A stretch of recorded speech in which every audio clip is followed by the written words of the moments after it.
It's my pleasure to present to you the outcome of the Argoverse challenges for 2020. So this is two distinct challenges, one on 3D tracking and one on motion forecasting. And we'll start with the 3D tracking competition results. I'm going to highlight a bunch of the top teams. Unfortunately, I don't have time to go in depth, and I apologize to the teams for that.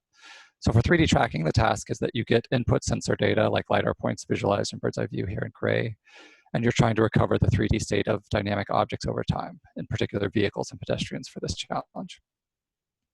And we saw a lot of interest in the competition this year, which we were super pleased with. We had more teams enter than last year and many unique submissions to the test server. You can see the leaderboard up on Eval AI. It's still up there now if you want to submit more results or see how people did. And compared to last year, we have a few differences. We pre-computed object detections for any of the teams to use, and some of the top teams did use our pre-computed detections. And we had new experimental metrics that broke down performance on the test set according to different attributes of the test set objects. For example, easy objects in light green, or fast-moving objects in yellow, or occluded objects in red, and so on. Our leaderboard is sorted by average rank among many multi-object tracking metrics. And here are the winners without further ado. So in first place is a team from Alibaba's Autonomous Driving Lab who did really well. We'll go into a little more details on what their method is. And we've also given two honorable mentions to Team Test A. This is a single author team out of Georgia Tech from PhD student Andre Pak, and for Team MSU Canvas out of Michigan State. And we'll talk a little bit about what they do. Let's take a look at where the leaderboard stands right now quickly. So these are the top 10 entries on our 3D tracking leaderboard as of this morning. And in first place is this Alibaba team. In second place is the team from Georgia Tech, Test A. And in each column, you see various multi-object tracking metrics like car multi-object tracking accuracy, higher is better, or pedestrian multi-object tracking accuracy. We have a baseline method, which has been pushed off the top 10 of the leaderboard now, which is good. But these methods are all exceeding it.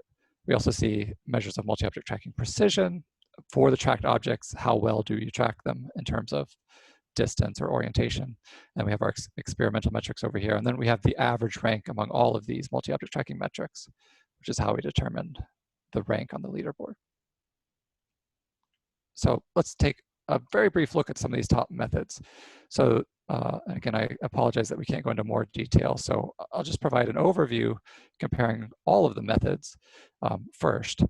So they differ in terms of detection, association, and filtering, and so on. So the baseline that we provided was a pretty strong baseline. It's a combination of this detector, class balance, grouping, and sampling for point cloud 3D object detection. That's an extension of point pillars in many ways, but it improves performance quite a bit. It was at the top of the new scenes leaderboard for a while.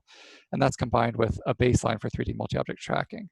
And together, those two created a tracker that was actually better than any of the competition winners for last year. So it was a strong baseline, and we released the source code for that, and we released the detections as well. And these honorable mention teams used these detections. The winning team did not. It had its own detector, which worked even better. There's some other interesting differences. The Alibaba team uses forward and backward filtering. So that means that they're using future frames to determine the state for a current frame, which is not something you could do online, but you could do for an offline tracker. So I think it's still interesting. All right, let's dive a little bit deeper. Let's look at the architecture from the Alibaba team. So they have a LiDAR-based detector, produces 3D bounding boxes, bounding cuboids for pedestrians and vehicles. They also have explicit occlusion reasoning. It's shown here in green. We'll zoom in on that a bit later. That lets them know where free space is or where an object might be blocked by another object. They prune their detections based on the Argoverse HD map, which has, for example, ground surface and an ROI. In parallel, they have a vision-based detector, and I guess you would call this a late fusion approach, where the LiDAR and vision-based detections are fused after they're independently detected. And then you go through association and filtering. And let's just show qualitatively what the results look like, which is very nice. So this is a crowded scene in Miami. The Ego vehicle is here at a stop still. We see a lot of pedestrians on the sidewalks and some pedestrians crossing in front of the Ego vehicle. You can see them in the camera view or this sort of bird's eye view. Just play that again really quick.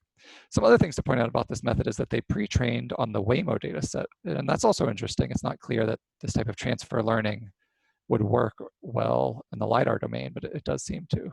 because their detector is really fantastic. Okay, let's take a quick look at some of the other top methods. So Andre's method out of Georgia Tech is similar to our baseline with a couple of surprisingly powerful tweaks, I guess. So a baseline for 3D multi-object tracking, the baseline that we base our baseline off of, has some parameters for how many times you have to see an object before you instantiate a track, for instance. And these parameters, Andre argues, are difficult to tune and they're too hard. For example, if an object detector tells you that there's a high confidence in an object, you should be able to instantiate a track immediately and not have this lag. So Andre developed some new parameters that smooth over these decisions about when you birth and kill tracks. And along with a couple of other tweaks, this leads to significantly better multi-object tracking accuracy for vehicles, about 6 points better, a little bit better for pedestrians, about 1 point better. And also the precision is a little better. Orientation error is lower for vehicles, if you see here, compared to the baseline. And then finally, a quick glance at the MSU canvas approach. So I think this takes some of the ideas that Andre had even further. So this is an RFS, a random finite set-based tracker, which means that it's not just reasoning about objects in isolation like a common filter-based tracker would be, but it's instead jointly reasoning about the entire tracking output. Problem with this is it becomes computationally infeasible, so various approximations need to be made to the object state often. And I'm not going to go into details about their approach, but one of their approximations is that the state of objects is just a point, and they say that this leads to problems in crowded scenes. So even though their approach increases MOTA for vehicles, which are not so crowded, right? They're naturally spaced out a bit, so that their MOTA goes up on our validation set and our test set. For pedestrians, they don't see an increase.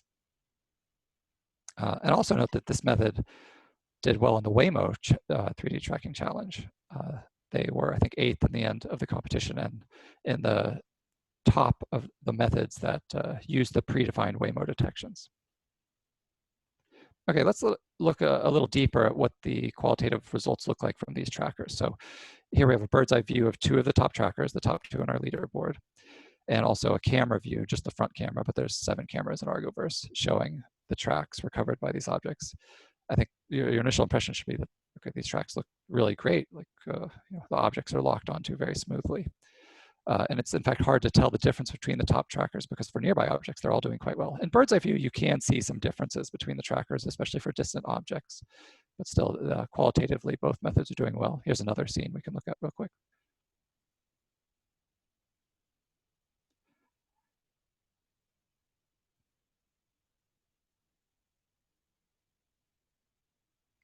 And then I'll just show one more qualitative result.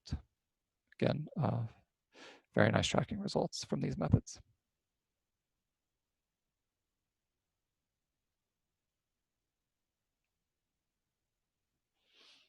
So qualitatively, it can be hard to tell the difference, but we can dig a little deeper and look at some of the quantitative metrics. So we have here quantitative metrics for the top entries, the Alibaba entry, the Georgia Tech entry, the Michigan State entry, all compared to our baseline that we provided. And here we're showing how they perform in terms of vehicle multi-object tracking accuracy and pedestrian multi-object tracking accuracy. You can see that the top method compared to our baseline did far better in terms of vehicle MOTA, 10 points better.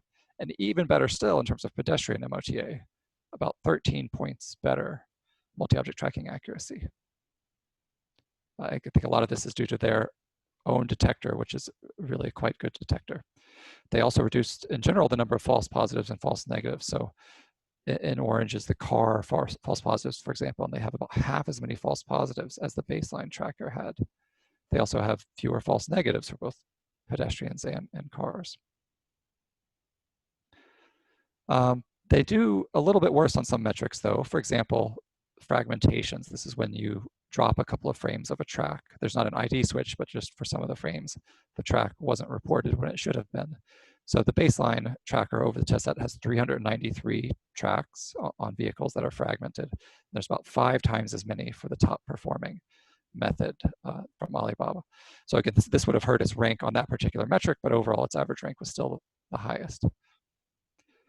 So we can also look at MOTP. This is multi-object tracking precision measures. I think multi-object tracking precision, that's a little misleading term. It doesn't mean the same thing as precision in object detection. Precision here means among the successfully tracked objects, just how successful were they in terms of, for example, distance between the centroid of the object you tracked and the ground truth, or in terms of IOU. And their method's not dramatically better. For pedestrians, it does do a little better, that the successfully tracked objects are tracked even more cleanly. I guess that would be a way to say that.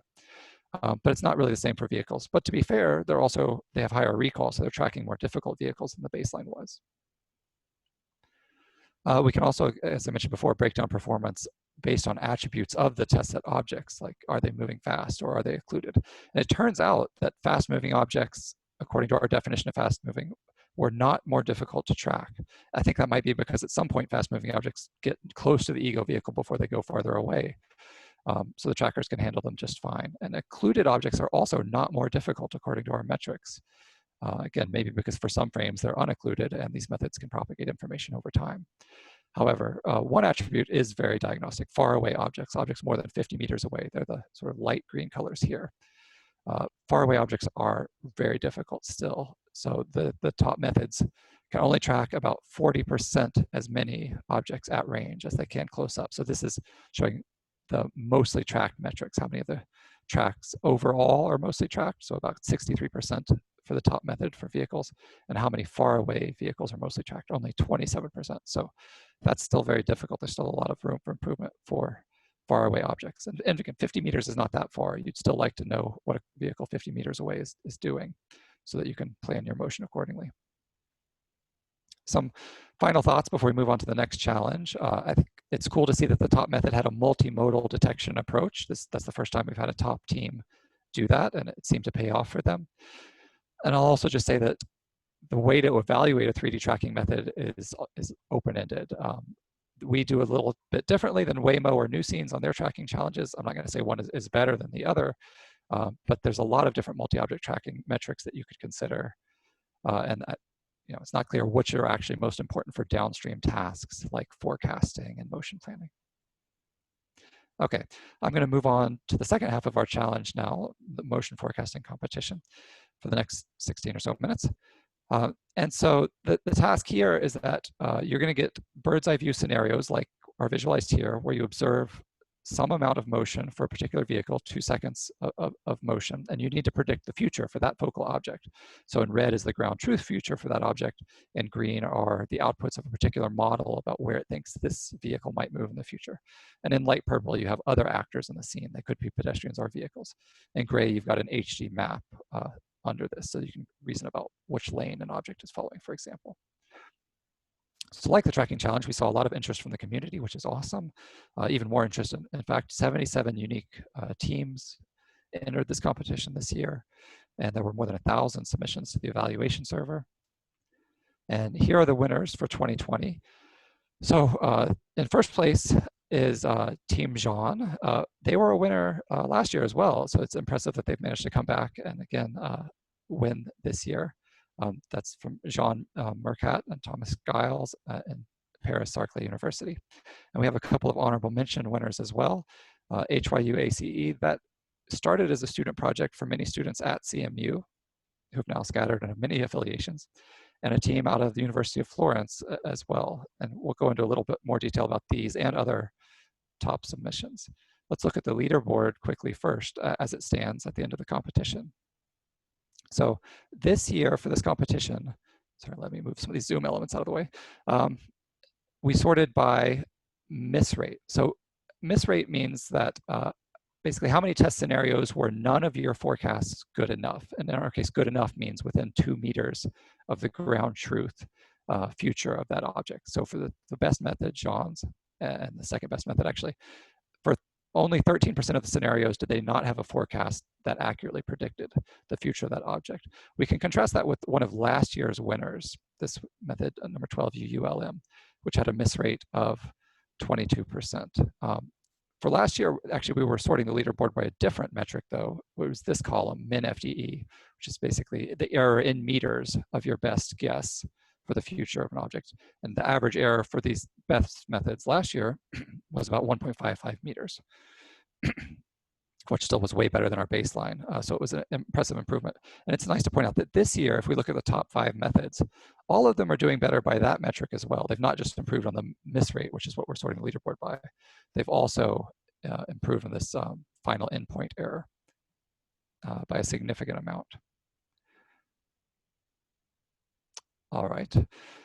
This is just a visualization of that. So this is by min FDE for 6 guesses. These models are making six guesses about the future.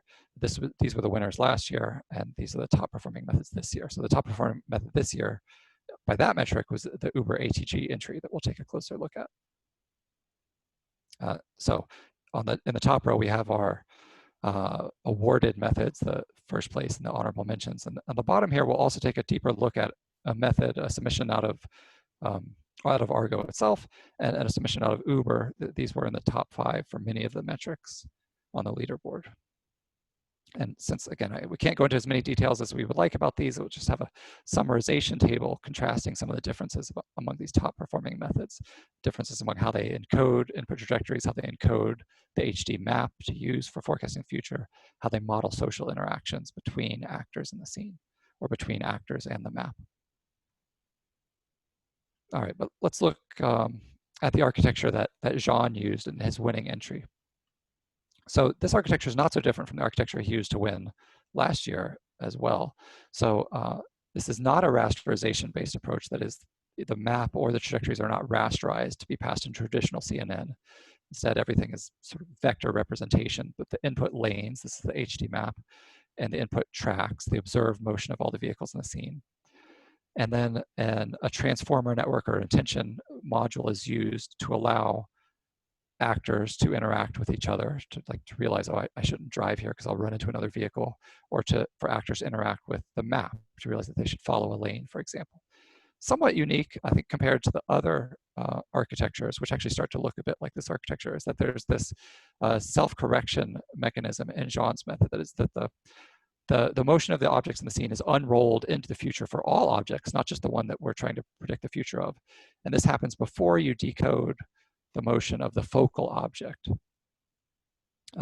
Another difference is that Jean had a custom loss function this time that specifically optimized miss rate. So unsurprisingly, that helps his position on the leaderboard when we sort by miss rate. Jean also said that it was important to train at large scale. So there's hundreds of thousands of training scenarios in Argoverse. And he said it took 120 epochs to get to the best performing model. It took quite a bit of computation to actually get the best performing model, even though there's no rasterization happening. Here's just a brief look under the hood at this architecture. All right, let's take a look at some of the honorable mention methods. Again, this was started as a student project out of CMU students. And again, I don't have time to do justice to this method. Different from other methods, they're using a different representation of the HD map. Most of the methods use the vector map, the lane center lines. This one is using a drivable area map, which is visualized here for one scenario. And they have heuristics that live on top of that drivable area map, for example, that reward outputs that visit a lot of the drivable area map, and so that encourages diversity. And it rewards methods that don't leave the drivable area map as well, this drivable area compliance. So I thought that was unique, that these heuristics they have on the drivable area map. And again, unfortunately, I can't go into more details about their method, but they do have a report on arXiv. So if you just Google diverse and admissible trajectory forecasting through multimodal context understanding, you can find their full report for what they did. All right, let's look at another honorable mention method. And this one is truly unique compared to the other ones, because its backbone network is a memory network. And you could call something like an LSTM a memory network, and many of these methods use LSTMs for encoding. But we're not talking about LSTMs here. Their memory network is a memory addressable network, a learned network. So input scenarios, both the trajectories and the map, are encoded by a learnable encoder. And each row of this memory network is a training scenario from Argoverse. So at training time, it remembers some number of the training scenarios, not all of them necessarily. And when you have a test scenario, you're doing a k-nearest neighbors basically in this learned representation and finding some number of scenarios that seem similar and then decoding based on those scenarios. So that's how you get diversity, how you get multiple output forecasts, is by finding nearest neighbors in this learned representation. So I think that's pretty cool and pretty unique. Quantitatively, the method doesn't stack up with the other methods yet, but maybe in the future it could be optimized to do so. All right, and we'll look at two more methods that, again, were in the top 5 by most metrics. The first one out of Argo itself, the Whatif motion predictor.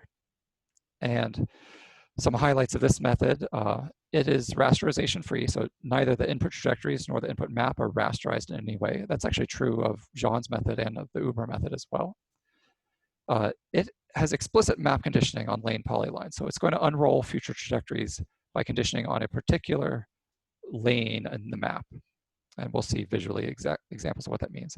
And because it does this unrolling based on particular lanes, you can also do sort of what if scenarios. You could say, well, what if the vehicle had followed this lane instead? What do your predictions look like? So they argue that this is more interpretable than other models. So here's the architecture that they use. At a high level, not so different from other architectures we're going to see. There's some way to encode polylines, that is the HD map. There's some way to encode actor history, that is the trajectories. And then there's attention modules that let, for example, actors talk to other actors. So you can know not to hit other vehicles and let the actors attend to the polylines to know, how it should respond to the lane it's following. Let's just walk through what these different modules do for a specific example. So here's what actually is encoded by the trajectory encoder. In orange, you have the trajectory of the focal object, the one you're actually trying to predict the future for. In gray are all the other objects in the scene, which are context. In the dashed green here is the polyline, the reference polyline. So the method determines that, oh, I think you're following this lane, so the predictions are going to be based on this lane. Although, again, you could prompt it with a different lane. So there's a module that allows different actors to attend to each other.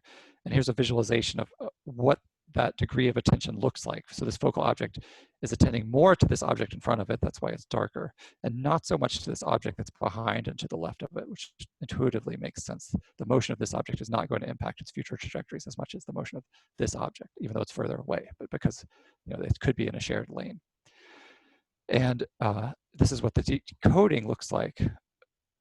So in red is the ground truth future, and green are the predicted futures. And some of them are pretty near the ground truth, so it's doing a good job in this scenario. If we focus on just one of these predictions, we can also look at, visualize what the map attention looks like. So for one of these predictions, the one that's probably closest to the ground truth, you can see over time how it's attending to the reference polyline. And this makes sense as well. It's attending to waypoints on the polyline that are near it and in front of it. It doesn't really matter what's behind it because it's already driven past those.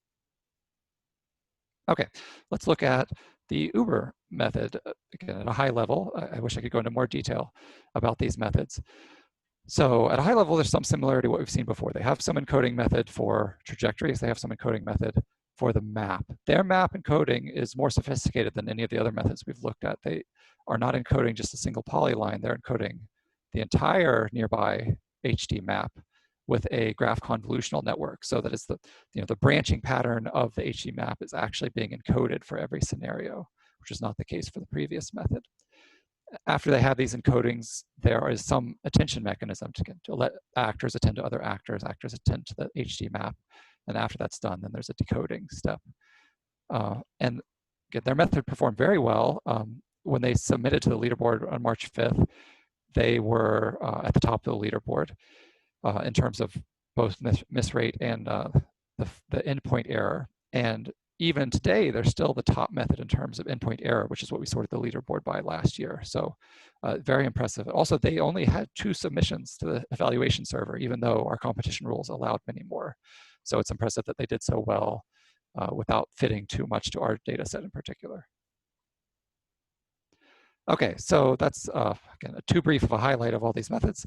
Let's drill down a little further and look qualitatively at how these methods performed on certain scenarios. So here's how these scenarios will be visualized. We've seen this before already. In bird's eye view, orange is the focal object's observed trajectory, red is the ground truth future trajectory, green is predictions from model, purple is how the other actors moved, and the map is underneath all of that.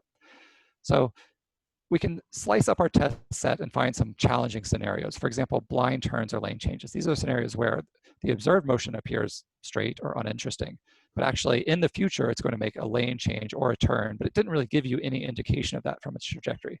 You could still guess that these would happen based on the map, though. Methods have a lot of problems with that. So this is the average error on the test set, and it's pretty similar for all these top methods. And then the bars are showing the error for these particular types of scenarios, which are 1.7% of our test set. And you can see that the error is about double. In some methods, the poly method does pretty well for these types of scenarios. So does the Uber method. The Whatif motion planner doesn't do as well. Jean's method doesn't do as well. So here's an example of a method not doing as well in this particular scenario. This car turns right in the future, and all the predicted trajectories are either going straight or turning left.